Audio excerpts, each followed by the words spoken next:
இருக்கிற முதல்வர் ஸ்டாலின் தான் சில ஆண்டுகளுக்கு முன்னாடி நான் எங்களோட வழக்கு தீர்ப்பு வெளியில வரும்போது கௌசல்யாவுக்கு துணை நிற்போம், ஆணவ படுகொலைக்கு தனி சட்டம் இயற்றுவோம் அப்படின்லாம் சொன்னாரு.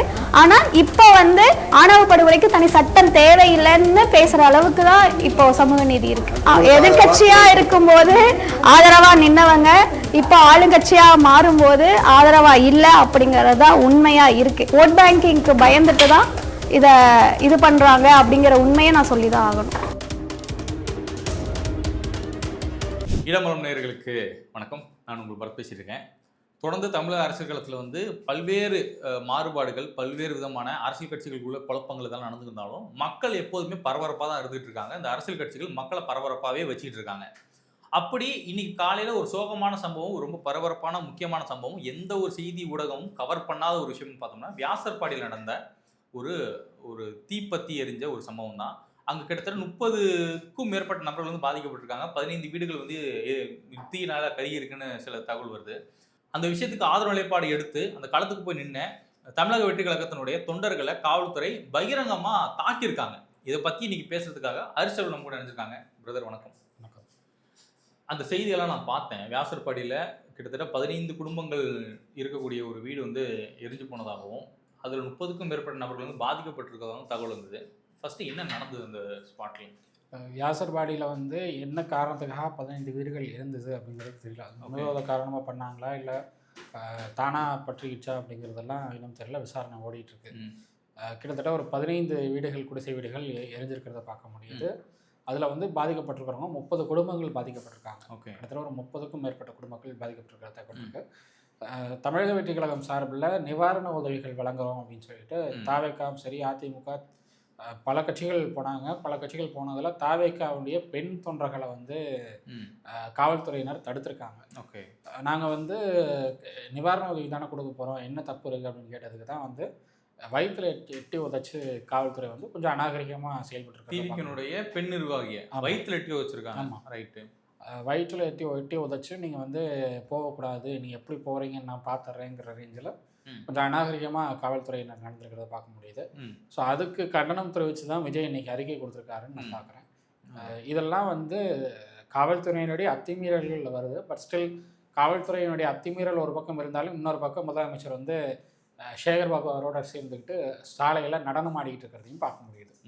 இல்லை, திமுக ஆட்சியை பார்க்குற நமக்கே வந்து என்னடா இப்படி கூத்தடிக்கிறீங்களே அப்படின்னு தான் நம்ம கேட்க தோணுது. அதனால ஸ்டாலின் கூத்தடிக்கிறது பெரிய விஷயம் இல்லை. இப்போ என்னன்னா விஜய் என்ன சொல்லியிருக்காரு அந்த அறிக்கையில்? காவல்துறையுடைய அத்துமீறலில் வந்து தடுக்கணும், இல்லைன்னா சட்ட ரீதியாக இதை வந்து முன்னெடுப்போம் அப்படின்னு சொல்லி விஜய் அறிக்கை கொடுத்துருக்காரு. சட்ட ரீதியாக முன்னெடுக்க போகிறாங்கன்னா சட்ட ரீதியாக இதை முன்னெடுக்கும் போது நீதிமன்றம் நிச்சயமாக ஒரு கண்டனம் தெரிவிப்பாங்க. இந்த விவகாரத்தில் நிவாரண உதவிகள் வழங்குறதுல என்ன தவறு இருக்குது அப்படிங்கிற ஒரு கேள்வி நீதிமன்றம் எழுப்பும். அதே மாதிரி காவல்துறை வந்து இதுக்கு பகிரங்க மன்னிப்பு கேட்கணும், சம்மந்தப்பட்ட அதிகாரியை வந்து பணியிடை நீக்கம் செய்யணும், இல்லைனா பணிமாற்றம் செய்யணும் அப்படிங்கிற ஒரு உத்தரவை வந்து நீதிமன்றம் கொடுக்கலாம். அதை தாண்டி பெருசாக வேறு மாதிரியான உத்தரவுகள் வரும் அப்படின்னு எனக்கு தெரியல. அதை தாண்டி நம்ம என்ன எதிர்பார்க்குறோம்னா, காவல்துறை தன்னுடைய நேரடி கட்டுப்பாட்டில் வச்சிருக்கக்கூடிய சர்வாதிகாரி ஸ்டாலின் நேரடி கட்டுப்பாட்டில் அவருடைய நேரடி கட்டுப்பாட்டில் இருக்கா இல்லை துர்கா ஸ்டாலின் அவர்களுடைய நேரடி கட்டுப்பாட்டில் இருக்கான்னு எனக்கு தெரியல. துர்கா ஸ்டாலின் ஏன்னா இல்லை, உங்களுக்கு அமைச்சர் இல்லை, கிச்சன் கேபினெட் கவர்மெண்ட் தான் நடந்துட்டு இருக்கு இன்னைக்கு. சரி, துர்கா ஸ்டாலின் அவர்கள் என்ன சொல்றாங்களோ அதுதான் இன்னைக்கு வந்து தமிழ்நாடு கவர்மெண்ட் ரன் பண்ணிட்டு இருக்கிறதா சொல்றாங்க. அங்கே இருக்கிற அமைச்சர்களே சொல்றாங்க. அந்நியார் என்ன சொல்றாங்களோ அதை தான் நாங்கள் கேட்போம். அந்நியார் தான் எங்களுக்கு எல்லா முடிவும் எடுத்து கொடுக்குறாங்கிற ரேஞ்சுக்கு சேகர்பாபு உட்பட பல அமைச்சர்கள் வெளிப்படையே பேசிட்டு இருக்கிறத பார்க்க முடியும். சரி, சேகர்பாபு மண்டி போடுவார், முட்டி போடுவார், அவரை விட்டுருவோம். நம்ம கேள்வி என்னன்னா, ஒருத்தவங்க பாதிக்கப்பட்டிருக்காங்க, நிவாரணம் கொடுக்கறது இல்லை, காவல்துறைக்கு என்ன பிரச்சனை? ஏன்னா எதுவும் காரணம் இல்லாமல் காவல்துறை அந்த இடத்துல வந்து தாக்குதல் நடத்துறதுக்கு வாய்ப்பு கிடையாது. ஏதோ ஒரு காரணம் இருக்கும்ல, என்ன பர்பஸ்? இல்லை, உங்களுக்கு அதிக அளவில் மக்கள் கூடுறாங்க, அதிக அளவில் தொண்டர்கள் கூடுறாங்க அப்படிங்கிறது தான் வந்து பிரச்சனைன்னு சொல்கிறாங்க. இன்னும் அதுக்கான தெளிவான காரணத்தை காவல்துறை தரப்புலேருந்து எந்த தகவலும் கொடுக்கப்படலை. இது வந்து நேற்றைக்கு நடந்த சம்பவம், நேற்று நள்ளிரவில் நடந்த சம்பவம்.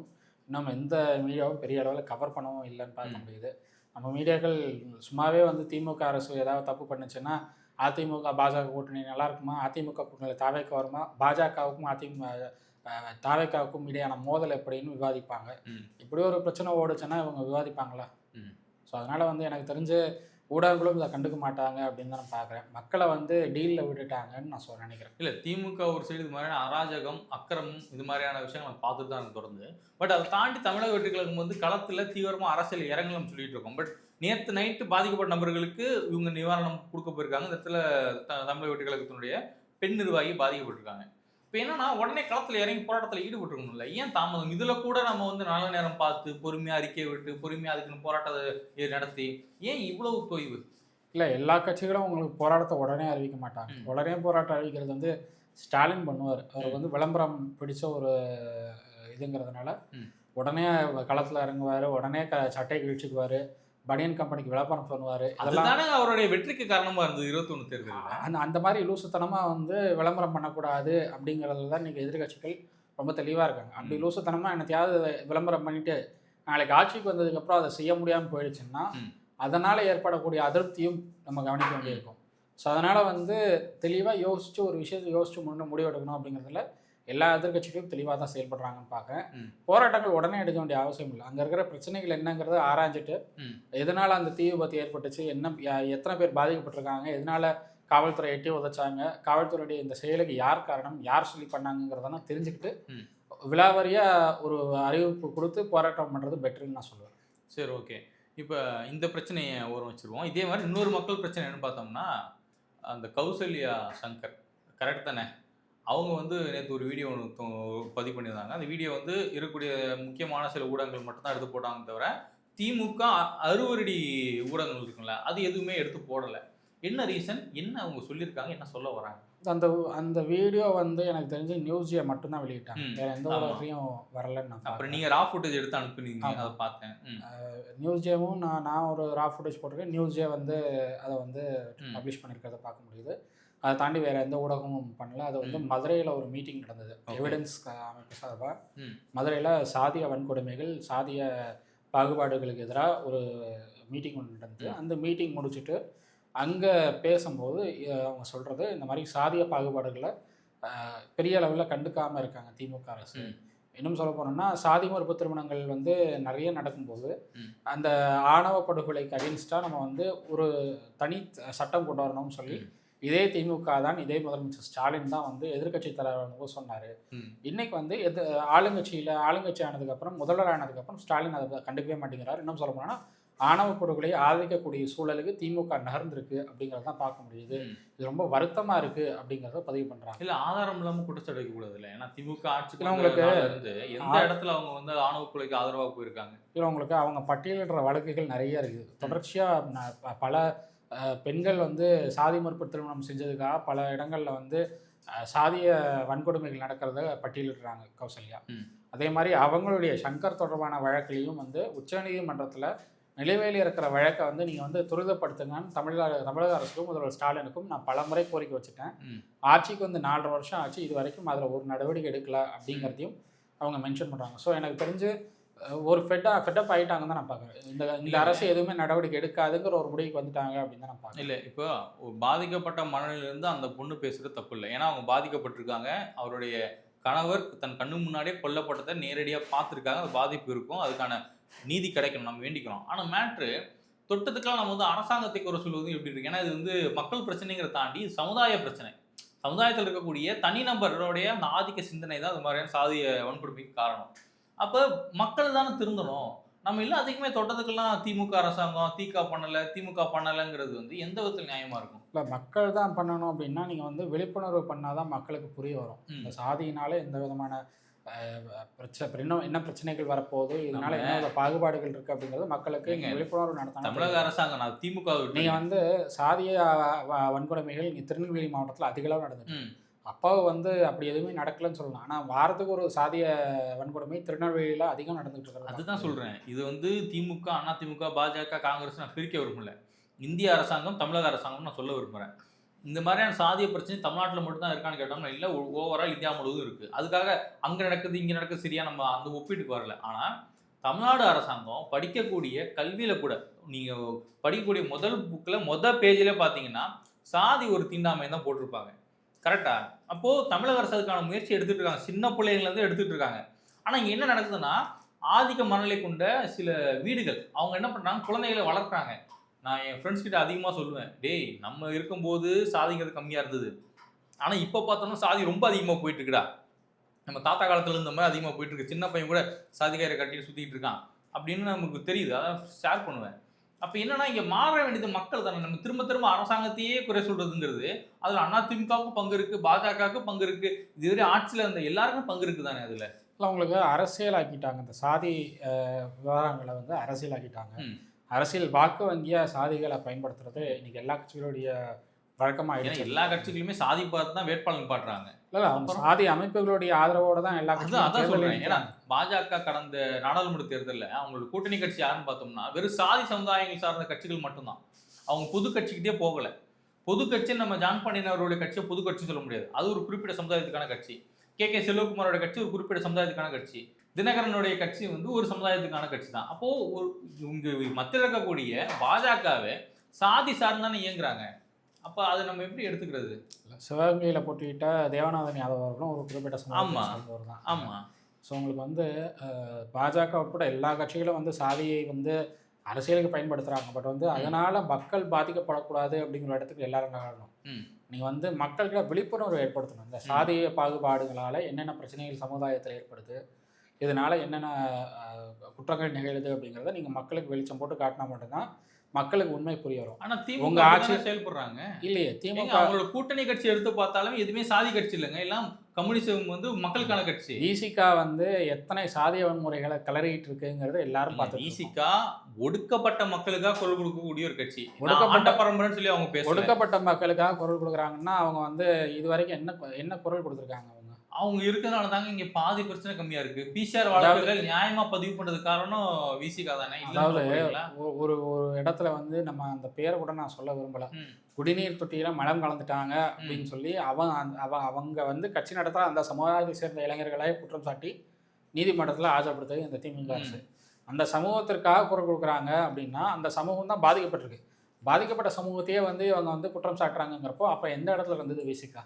அப்போ தப்பு எங்க நடந்திருக்கோ அப்போ அது சரியா நடந்திருக்கு அப்படின்னு சொல்லி தானே விசிகா அமைதியா இருக்காங்க. தப்பு ஒரு இடத்துல நடக்குது, திமுக கரெக்டா கண்டுபிடிக்குது, அந்த இடத்துல நியாயம் இருக்கு, அவ்வளவுதானே. அன்னைக்கு ஒரே ஒரு அறிக்கை மட்டும் வெளியிட்டார் திருமாவளவன். இந்த விவகாரத்துல வந்து காவல்துறை சரியா செயல்படல, இந்த வழக்கை வந்து சிபிஐக்கு மாற்றணும்னு ஒரே ஒரு அறிக்கை வெளியிட்டார். அதே திரும்ப இதே கருத்தை வந்து ஸ்டாலினை பார்த்து நேரா சொல்லி வலியுறுத்துறதுக்கு அவர் ஏன் வலிக்குது? இதே திருமாதாங்க சொன்னாரு, தமிழக அரசே இது சூப்பரா பண்ணிடும், தமிழக காவல்துறை இந்த விஷயத்தை சூப்பரா கையாளணும். அவர் தான் அதுதான் சொல்றேன். அவங்களுக்கு வந்து அவர் வந்து 2 ஸ்டாண்ட் எடுக்கிறாரு. ஒரு பக்கம் நான் வந்து திமுகவுக்கு வலிக்க கூடாது, இன்னொரு பக்கம் நான் சொல்றது வந்து என்னுடைய சமூகத்திற்கும் பாதிப்பை ஏற்படுத்திடக்கூடாது.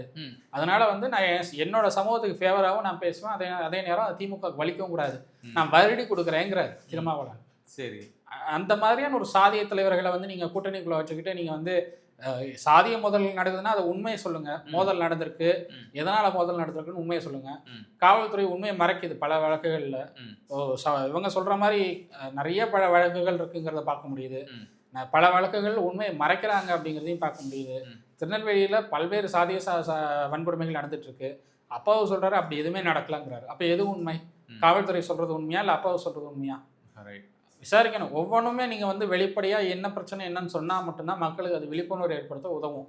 நீங்கள் வந்து டேட்டாஸ் எல்லாம் மறைச்சிட்டு ஒன்றுமே நடக்கலைன்னா குற்றங்கள் தொடர்ந்து நடந்துக்கிட்டே தான் இருக்கும்.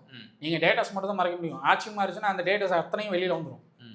அதுக்குள்ளே நீங்கள் வந்து உண்மைகளை ஒத்துக்கொண்டு இந்த சாதிய வன்கொடுமைகள், இந்த சாதிய தீண்டல் மோதல்கள் எல்லாம் வந்து தடுக்கிறதுக்கு என்ன வழியோ அதை பார்க்க வேண்டியது அவசியம். இப்போ புதுக்கோட்டை வடகாட்டில் ஒரு சம்பவம் நடக்குது. நடந்த உடனே திரும்ப அங்கே போய் நிற்கிறாரு, உடனே ப்ரெஸ் மீட் கொடுக்குறாரு, என்ன மேட்ரு என்ன நடந்தது அப்படின்ட்டு.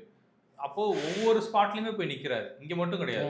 ஸ்பாட்டில் போய் நிற்கிறது வேற, அங்கே நடக்கிற சம்பவம் என்னன்னு புரிஞ்சுட்டு பேசுறது வேற. ரைட். திருமாவளவனுக்கு வடகாட்டில் என்ன நடக்குதுன்னு புரியல அவருக்கு. அவர் இஷ்டத்துக்கு ஒரு அறிக்கையை கொடுக்குறாரு.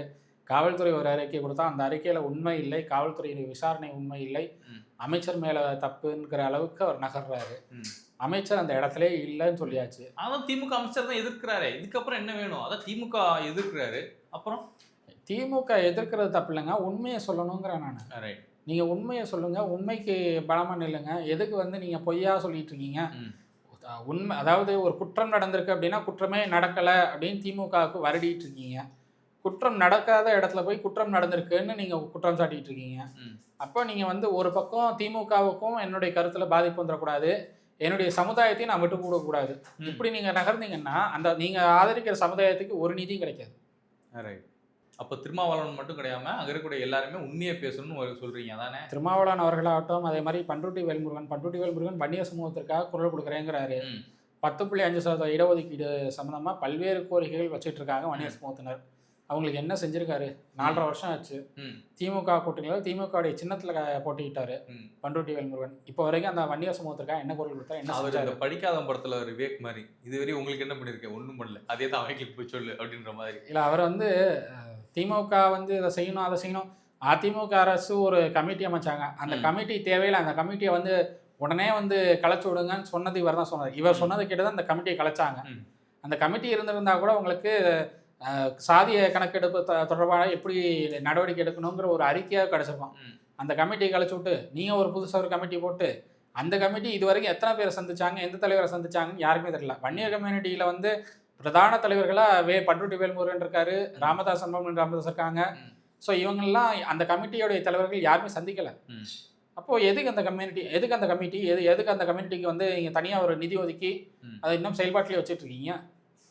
அந்த நீங்கள் உங்களுடைய சாதிக்கும் நீங்கள் ஒன்றும் பண்ணுறது கிடையாது. மக்களுக்கு நடக்கிற பிரச்சனைகள் என்ன ஏதுங்கிறத உண்மையை சொல்கிறது கிடையாது.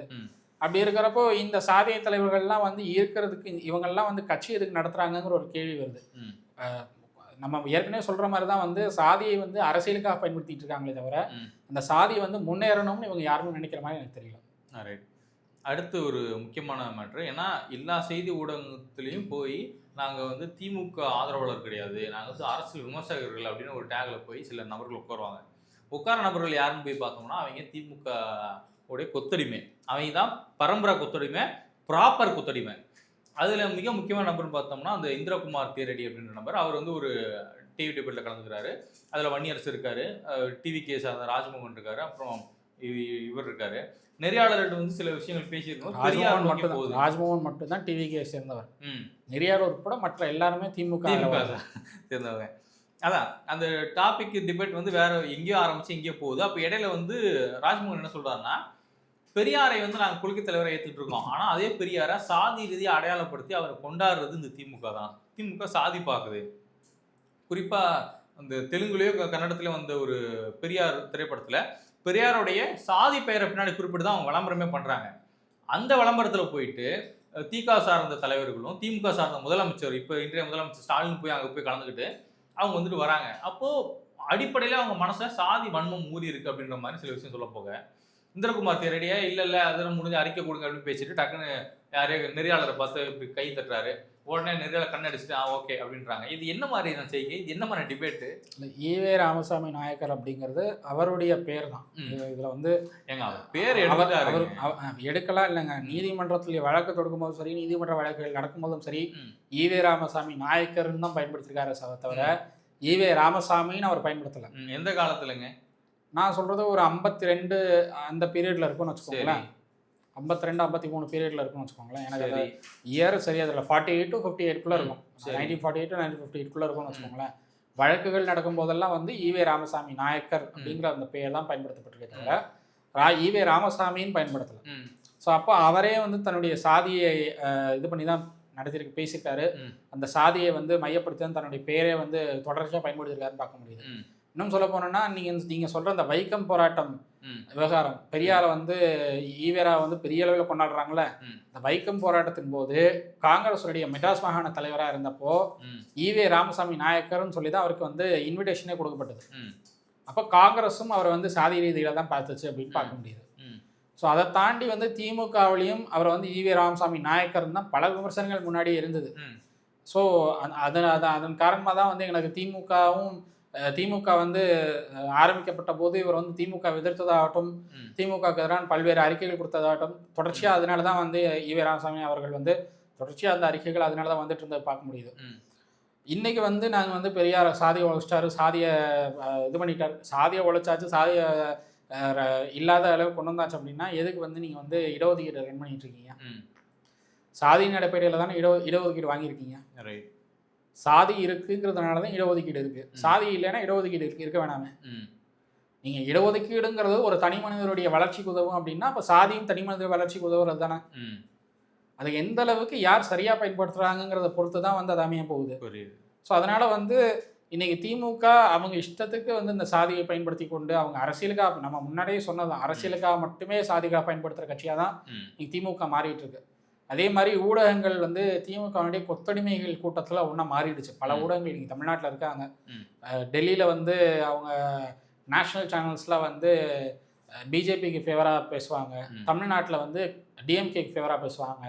நீங்கள் டெல்லியில் ஏன் பிஜேபிக்கு ஃபேவராக பேசுகிறீங்க, தமிழ்நாட்டில் ஏன் டிஎம்கேக்கு ஃபேவராக பேசுகிறீங்க, தமிழ்நாட்டில் பிஜேபிக்கு அகேன்ஸ்ட் ஏன் இருக்கீங்கன்னு கேட்டால் அதுக்கு பதில் வராது. அங்கேருந்து ஒரு பதிலும் வராது. நேஷனல் மீடியா அவங்களுடைய சேர்மன்லேருந்தே ஒரு பதிலும் வராது. ஏன்னா இங்கே ஒட்டுமொத்தமாக திமுகவுடைய கொத்தடிமைகளை வச்சுக்கிட்டு தான் பல சேனல்கள் ரன் ஆகிட்டு இருக்கு. ஸோ அப்படி இருக்கிறப்போ நீங்கள் வந்து வாட்சை காட்டிட்டு டைம் ஆகிடுச்சு அப்படின்னு நீங்கள் வந்து சொன்னீங்கன்னா நிறைய ஆமாம் டைம் ஆகிடுச்சுன்னு நகர்ந்துருவாரே தவிர நீங்கள் சொல்கிற எந்த கருத்தையும் ஏற்றுக்க மாட்டார். அதுதான் வந்து இன்றைக்கி நவீன கொத்தடிமைகளாக மாறிட்டு இருக்கிற ஊடகவியலாளர்களுடைய திறமையாக பார்க்கப்படுது. ரைட், பொறுத்து பார்ப்போம் பிரதர். ஏன்னா மக்கள் இங்கே நடக்கக்கூடிய எல்லா விஷயத்தையும் கவனிச்சுட்டு தான் இருக்காங்க. வியாசர்பாடியில் நடந்த தீக்கரைக்கு யார் காரணம் அப்படின்னு காவல்துறை கண்டுபிடிப்பாங்க, மக்கள் தகுந்த பதிலடி கொடுப்பாங்க. அண்ட் அதே நேரம் அந்த தமிழக வெற்றி கழகத்தை சார்ந்த அந்த பாதிக்கப்பட்ட பொண்ணுக்கு நம்ம ஆறுதல் சொல்லிக்கிறோம். ரொம்ப நன்றி பிரதர், ரொம்ப நன்றி. நன்றி.